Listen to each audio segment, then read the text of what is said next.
السلام عليكم ورحمة الله وبركاته. ازيكم يا حبايبي، احلى متابعين في الدنيا. عملت النهاردة البيتيفور بطريقة سهلة وخفيفة وجميلة جدا. بيتيفور وسابليه وبسكوتات لعروسة، كل سنة وانتم طيبين. ده كيلو سمنة، كيلو الا ربع سمنة، 3 كوبايات وربع. هحط عليهم كوباية سكر، 200 جرام سكر، عليهم 3 بيضات، معلقتين نشا، معلقتين كستر اللي يعجبك، بس انا حطيت كستر. الكستر بيدي لون ذهبي وجميل جدا. ده دقيق انا بشتغل بيه، دقيق عادي بس والله زي الفل. اللي عايز يجيب دقيق الفاخر للمخبوزات يجيب، هيبقى وهم من الاخر. فانا عملت بدقيق عادي زي ما بقول لكم. والله حطيت ال 200 جرام سكر اللي هي كوبايه انا طحناه في البيت، ودول 3 بيضات، حطيت كيسين فانيليا، وهضيف بيضه واشغل العجان. اهم حاجه في البيتفور يا حبايبي تضربيه كويس جدا لما يبقى هاش وخفيف بالمنظر ده. هنضيف الدقيق بضيفه بالتدريج يا حبايبي. اول حاجه هحط معلقتين النشا وابتدي احط الدقيق بالتدريج. حطيت معلقتين الكستر، انا قلت لك حطيت كستر بيدي لون اصفر وريحه جميله جدا. هضيف الدقيق بالتدريج. انا بحط يا حبايبي ربع معلقه بيكنج باودر. اعمل البيتيفور، لا البيتيفور بتحط له بيكنج باودر، يعني مش كل الناس بتحط له، بس والله بيبقى مخروش ومش مكتوم وتحفه من الاخر.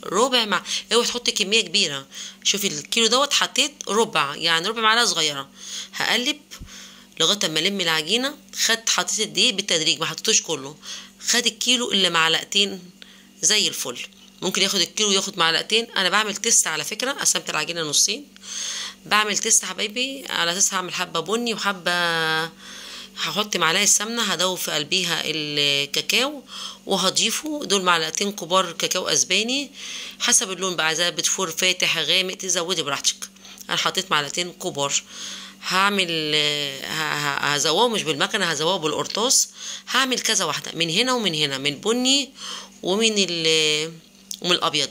بعمل تيست في التسويه، طلع زي الفل في منتهى الجمال. خلاص هبتدي بقى كده هقطع كله. هشتغل ب3 بلبلات مختلفين، البلبله بتاعت البيتيفور وبتاعت الكريم جانتيه بتاعت بلح الشام، وعملت يعني ال3 اشكال انا عملت بيهم. عملت الفرن على 160 واحط في الرف الوسطاني. عملت صاجين وهبتدي بقى اسوي. خلصت حبايبي، يعني هعمل كميه البيضه كلها وبعدين ابتدي بالبني. البيتيفور اهم فيه حاجه حبايبي، ان انت تسويه يبقى محني وفاتح. كل السجان تعمليها وتدخلي بالتدريج. عشان ايه؟ لازم تقعدي قدام الفرن. اللي وصل الفيديو مع امال لغايه كده يعمل لايك حبايبي. اهو عملت الابيض كله اهوت، ده شكل تاني انا بوريكي، دي شكل ورده تانية.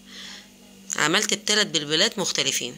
هخلص الابيض كله، باجي في النص كده بعمل بصباعي مكان للكريز. حطيت كريز بيدي شكل وفي التقديم حلو خالص. عايزه تعمليه بقى بالشوكولاته بيضه فاتحه، بوريك التسويه طالعه في منتهى الجمال. هبتدي بقى اعمل صاج. اخر حاجه ده في الابيض، وبخلي حته عجينه كده في كل صاج بسويه.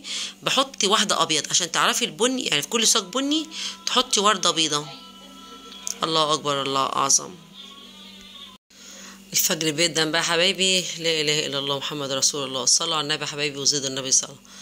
شايفين؟ عملت البني، في كل صاج بني بحط واحده بيضه فاتحه عشان في التسويه تعرفي تسويتها ايه.